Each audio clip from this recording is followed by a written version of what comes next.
পুখুৰীত জাপ মাৰি সি তাতে পলাবলৈ চেষ্টা কৰোঁতে সি চাগে পাৰ হ'ব নোৱাৰিলে। তো ইয়াতে আটকি গ'ল। তো আমি SDRF টিম আহি কিনে ইয়াত অভিযান চলালোঁ।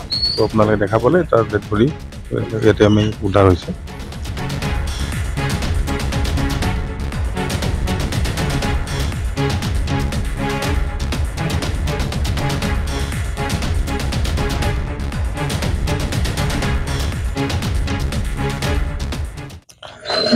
ক্ৰাইম চিন কৰা এটা আমাৰ নিয়ম এটা থাকে, প্ৰক্ৰিয়া এটা থাকে। তো সেইটোকে কৰাবলৈ কাৰণে আমি আহিছিলোঁ এতিয়া ৰাতি।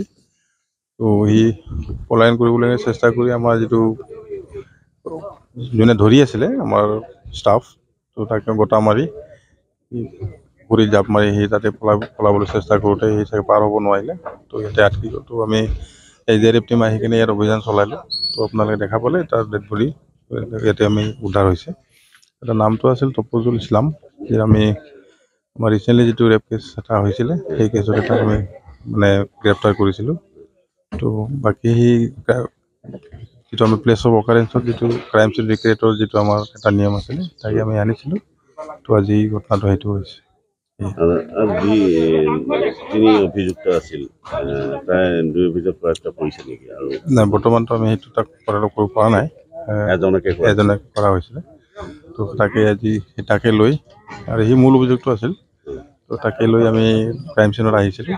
তো তাৰপিছত সি পুখুৰীত জাপ মাৰি দিলে পলাব চেষ্টা কৰি।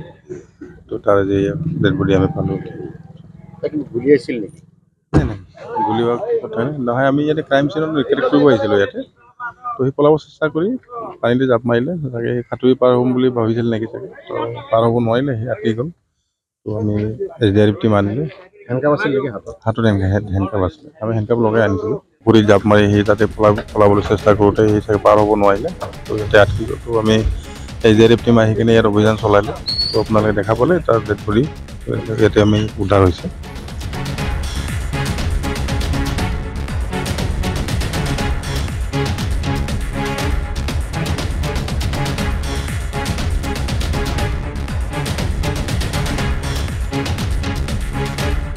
পুখুৰীত জাপ মাৰি সি তাতে পলাবলৈ চেষ্টা কৰোঁতে সি চাগে পাৰ হ'ব নোৱাৰিলে। তো ইয়াতে আটকি গ'ল। তো আমি SDRF টিম আহি কিনে ইয়াত অভিযান চলালোঁ। তো আপোনালোকে দেখা পালে তাৰ ডেড বডি ইয়াতে আমি উদ্ধাৰ হৈছে।